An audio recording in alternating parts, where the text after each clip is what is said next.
নমস্কাৰ বন্ধু বান্ধৱীসকল।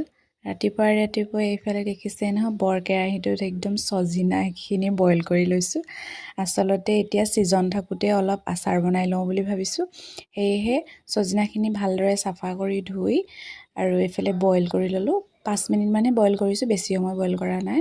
আৰু এইফালে দেখিছে মছলাখিনি কি আছে, গোটা মছলা, জলকীয়া, সেইখিনি সকলোখিনি মই সেই একেখন কেৰাহীতে ভাজি ল'লোঁ। ভাজি অলপ গৰম কৰি লৈছোঁ, যিহেতু পিচিবলৈ সুবিধা হ'ব।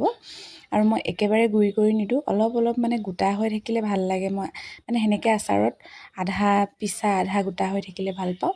এইফালে জলকীয়াখিনি ভাজি ল'লোঁ, এইফালে গোটা মছলাখিনি ভাজি লৈছোঁ। আৰু ভাজি লৈ কেৰাহীখনৰ পৰা আঁতৰাই একেখন কেৰাহীতে অলপমান তেল গৰম কৰি লৈছোঁ।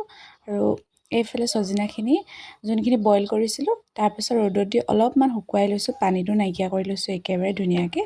আৰু এতিয়া সেই কেৰাহীখনতে অলপ হালধি, জোখমতে নিমখ আৰু যোনখিনি মছলা গুড়ি কৰি লৈছিলোঁ সেই মছলাখিনি দি দিলোঁ। আৰু এইফালে ধুনীয়াকৈ গৰম কৰি লৈছোঁ, তেলত অলপ ভাজি লৈছোঁ। ভাজি লৈ পিনে ধুনীয়াকৈ গোন্ধটো যেতিয়া আহিছে, তেতিয়া আমি যোনখিনি চজিনা শুকাই থৈছিলোঁ সেই চজিনাখিনি ইয়াতে দি দিম। আৰু অলপকৈ দি লৰাই গোটেইখিনি ধুনীয়াকৈ অলপমান বেছি সময় নাভাজোঁ, অলপমান ভাজি ল'ম। আৰু এইফালে মোৰ চজিনাৰ আচাৰ হৈয়ে গ'ল। আৰু ইয়াত অলপ তেল গৰম কৰি পাছত দি দিম, কিন্তু এতিয়ালৈ এনেকৈয়ে ৰাখিছোঁ। আৰু আপোনালোকেও যদি চজিনাৰ ছিজনতে বনাই খাওঁ বুলি ভাবে, বনাই খাব পাৰে দেই, খাবলৈ কিন্তু বৰ সোৱাদ।